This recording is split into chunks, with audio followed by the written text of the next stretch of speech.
আসসালামু আলাইকুম। বিএনপি নেতারা এবং অন্যান্য দলের নেতারাও এখন বারবার যে প্রশ্নটা সামনে আনছেন সেটি হচ্ছে যে সিংহভাগ দল ডিসেম্বরে নির্বাচনের কথা বললেও কাদের জন্য নির্বাচন পিছিয়ে দেওয়া হচ্ছে, এর ভেতরে কি এমন কাজ আছে, কি এমন উদ্দেশ্য আছে, কি কি অর্জন হবে সেটা পরিষ্কার হয়নি ডক্টর মোহাম্মদ ইউনূসের।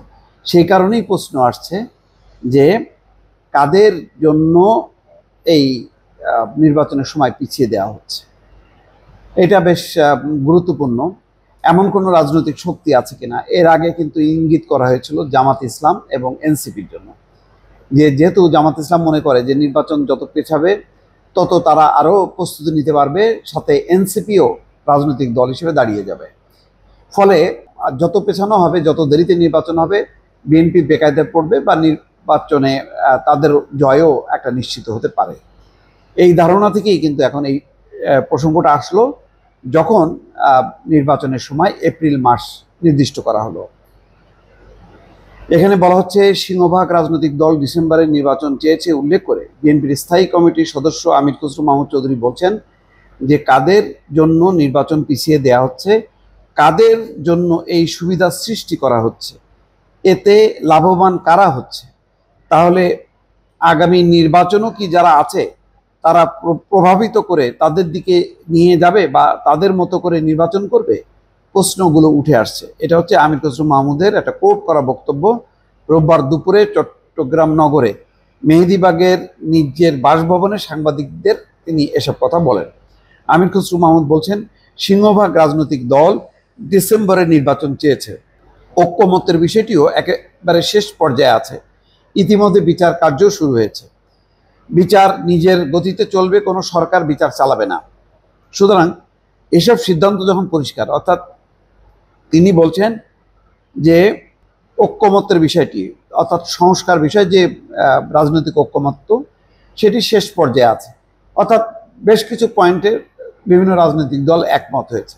সুতরাং ওই একমত যদি পোষণ হয়, ওটার ভিত্তিতেই নির্বাচন হবে বা এগোনো হবে। এরপরে বাকি যা থাকবে সেটা যার যার দলের ম্যানিফেস্টোতে থাকবে, তারা জনগণের কাছে যাবে। নির্বাচন ডিসেম্বরের আগেও করা সম্ভব উল্লেখ করে এই নেতা বলেন, সেপ্টেম্বর, অক্টোবর, নভেম্বরে নির্বাচন করা সম্ভব। অনেক ভেবেচিন্তে সবাই মিলে ডিসেম্বরে নির্বাচনের বিষয়টি বলা হয়েছে উল্লেখ করে তিনি আরও বলেন, এরপর পবিত্র রমজান মাস শুরু হবে, রমজান মাসে নির্বাচনী কর্মকাণ্ড করার সুযোগ থাকে না, এরপর আবার পরীক্ষা, আবহাওয়া, কালবৈশাখী মিলিয়ে সম্ভব হবে না, মানে নির্বাচন পরিচালনা করা সম্ভব হবে না। ফলে এই বিষয়ে নির্বাচনী দিনক্ষণ ঠিক করার পেছনে কি কারণ, মানে এত কিছু পরও এপ্রিলে নির্বাচনের দিনক্ষণ ঠিক করার কি কারণ আছে, সেটা নিয়ে প্রশ্ন উঠেছে বলে মন্তব্য করেন তিনি। এটা একটা বিরাট দগদগে একটা ক্ষত হয়ে থাকবে যে রাজনৈতিক ঐক্যমতের ভিত্তিতে নির্বাচনের সময়টা ঘোষণা করলো, যেহেতু আগে থেকে মতভেদ আছে। আর বিএনপি সহ অনেকগুলো রাজনৈতিক দল বারবার বলছিল যে ডিসেম্বরের মধ্যেই সম্ভব, এবং তারা যুক্তি তুলে ধরেছে যে সংস্কার কতদিনের মধ্যে সম্ভব, আর বিচার তো হচ্ছে এটা ত্বরান্বিত করা যাবে কিন্তু শেষ করা যাবে না।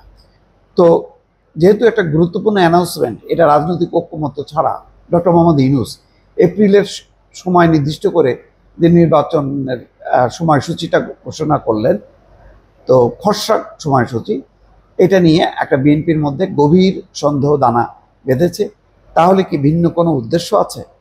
দর্শক ভালো থাকবেন, আল্লাহ হাফেজ।